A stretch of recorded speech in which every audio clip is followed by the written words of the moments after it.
The story took place in the summer of 1982, where there was a nice steamed bun shop in Beijing's Xidan Street. It was a small shop, and the owner was a middle-aged man named Feng. Feng wasn't the most skilled bun maker. The dough is a bit worse than other stores, and the appearance of the bun is not as good. But locally, Feng's buns were famous for their juicy and meaty fillings. With his bun shop, Feng was barely able to get by in Beijing. He earns a little more than $15 a day and is barely enough. Until one day, Feng, as usual, got up early to do business. He steamed the first batch of buns just before 6 o'clock, and just in a little while, a man looks to be in his 30s came to Feng's shop, and as this customer entered the store, he shouted, "Boss, get me 4 buns." After hearing the customer, Feng skillfully packed 4 of the buns and handed them to the customer. What Feng did not expect is that, after receiving the buns, the customer immediately peeled off the dough, only willing to eat the fillings of the buns, then tossed the dough aside. Seeing the buns that were spoiled, Feng immediately couldn't hold back, so he said to the customer, "Sir, please do not spoil food like this." When he heard Feng, the customer said to Feng on the spot, "Why do you care how I eat? It's none of your business." Feng instantly felt baffled, so he replied, "No, this is food that someone could have eaten." The customer got extremely angry, and he said, "What does it have to do with you about how I like to eat the buns? They looked like crap. I'm not gonna eat it. If I get sick after, I'll get the cops to close down your shop." After hearing the words of the customer, although he always knew that the dough wasn't the best, he had never been so insulted. In anger, Feng picked up the rolling pin and clashed with the customer. In the fight, the two beat each other without holding back, and Feng accidentally hit the male customer in the back of the head with the rolling pin, and the customer instantly dropped to the floor. Seeing this situation, Feng was shocked how the customer just fainted instantly. So far in the story here, you can see that Feng isn't much of a bad guy, and seeing that the customer that he was fighting is now on the floor, Feng helped him get up and laid him near the table inside the shop to rest, and he planned to apologize to the customer when he wakes up. Immediately, Feng continued to his business. It was a good day. Lots of customers came. In less than 2 hours, the morning's dough was all sold. Feng was very pleased, and he completely forgot about the customer being beaten by him until the busy morning passed. Feng carefully patted the customer. Why is this customer still lying there? Feng began to worry, so as soon as the business slowed, he walked next to the customer and said to him, "Hey, sir, wake up. You slept long enough, yeah?" The customer did not respond. After seeing this situation, Feng was nervous, so Feng reached out his hand to shake the customer. Then the customer fell directly to the ground. Yes, the customer's body was cold, not breathing, and had no pulse. He died. Feng panicked right away, even though it wasn't intentional, but he did kill a person. If the police knew about this matter, he would surely be sentenced to death. Feng quickly decided that he's going to cover up the mess. So Feng lifted up the customer, covered the body with a blanket, and hid the body near the back door. And he was going to wait until the end of the day. Then Feng, afraid that the situation would be discovered, immediately set his mind, pretending to be fine as he continued to sell his buns until the shop closed. Afterward, Feng finally can't help but stay paralyzed on the ground, and he thought to himself, "What should I do? How do I get rid of this body? Should I just surrender to the police? No, your life will be over, but how do you move the body of a man like this? Where should I hide it?" Then a horrible idea came to his mind. Since nothing can solve this anymore, and he's not able to hide it, then how about just turn it into buns? Pork is meat. Human flesh is also meat. When the buns are sold, people will just consume it. Then all this evidence would be gone. With this idea, Feng soon began to execute the plan. First, he will chop the remains into several pieces, and separate the meat and the bones, and refine the organs into oil, and finally crush the residues and bones, and bury them in the back of the shop. Job accomplished. After all the process, the human flesh is no different from pork. Looking at the flesh on the cutting board, Feng finally felt relieved. The next day at 4 o'clock, Feng got up extra early in order to prepare the buns. Right after Feng arrived, he started making the buns like how he's always done it, but using the flesh as filling. But he's afraid that customers would feel the taste is off. He deliberately added more seasoning to cover the taste of human flesh. But what he would never expect is that people loved the buns.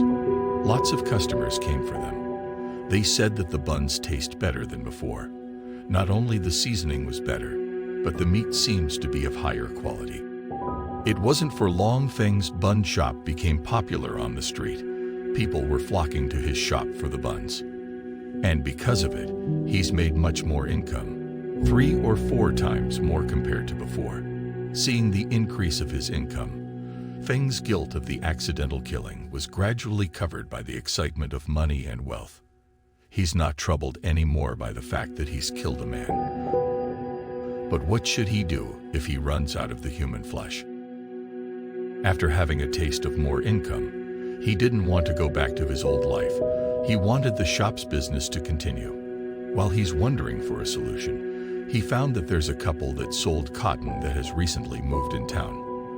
The couple did not have their own shop. They operated their business using a cart, and they don't look like locals.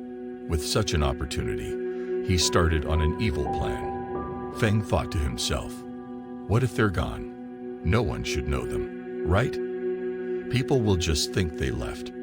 Then one night, when no one is around, Feng went to the couple and said, hey there, you guys are new, right? I have a few leftover buns in my shop. If you guys aren't busy, do you guys want to hang out and eat in my shop? Of course, said the couple, willingly. So the couple quickly packed up their cart and went into Feng's shop. Once entered, Feng immediately greeted the couple warmly, served them some tea, and steamed a large basket of buns for them to eat. The couple drooled just by looking at the freshly steamed buns. The couple immediately started to eat. As the couple was enjoying this wonderful meal, Feng came from behind and touched the heads of the couple with his rolling pin. Parts of their brain splurged all over. There's blood everywhere. It was gruesome and terrifying. Having the experience of the last killing, although he was nervous, Feng wasn't afraid at all, as if he was doing a routine, and soon took care of the couple's remains, cleaned, and then went home to rest as if nothing has happened. The next day morning, Feng's shop opened as usual. Customers flocked into the store to buy his buns. Seeing his business getting better day by day, Feng has no clue of what it is to come. Among the many customers who bought Feng's buns that day, there was a doctor named Tan. After buying the bun, Dr. Tan took the buns back home to eat. When he took the first bite, he immediately found that there was something wrong. The meat has a special scent, a bit salty and a bit sweet. It didn't taste like pork. Dr. Tan immediately picked up the bun and smelled it, and right away, he wished he didn't smell them. A very strange thought suddenly flashed by. Why does it smell like dead people? He began to wonder, how can there be buns sold with human flesh on a street in Beijing? This is not possible. Just when Dr. Tan was confused, a police officer named Wang, who lived next door to his house, just came back on a bicycle. As soon as he saw Officer Wang's return, Dr. Tan rushed over and told him what he's suspecting. After hearing what Dr. Tan just described, Officer Wang agreed that they should investigate deeper into this. As there are people eating these buns, it shouldn't be overlooked. Officer Wang reported the matter to his superior, and they sent the rest of the buns to the lab for testing. The technology and equipment back in the 80s were not very advanced, so it took a lot of time to test.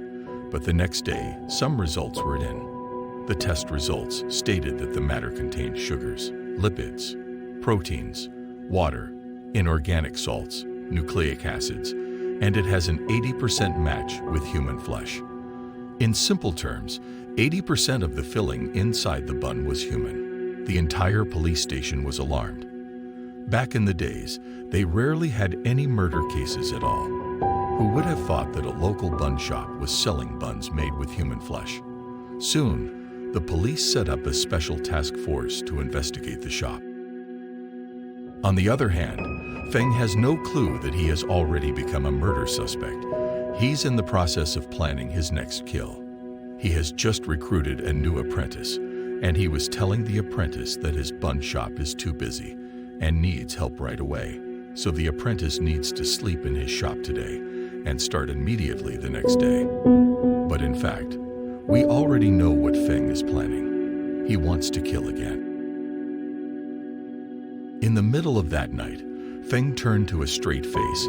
He's about to execute his plan, so he slowly walked into the apprentice's bed as he's holding a rolling pin. He was going to kill him like how he had with the others, but as he raised his hand, a group of police officers rushed into his store and shouted at him, "Put down the weapon.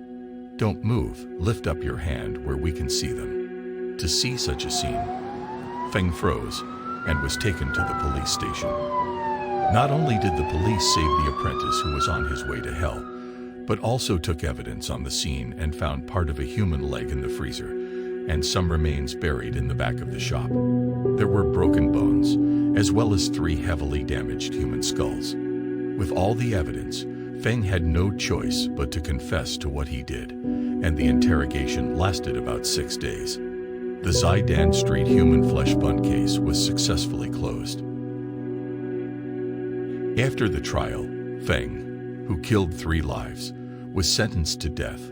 On the day of execution, the weather was somewhat gloomy, as if the sky was mourning for those who died. Every guard in the yard stayed vigilant. Feng was shot in the back of his head and left the world forever with his sins.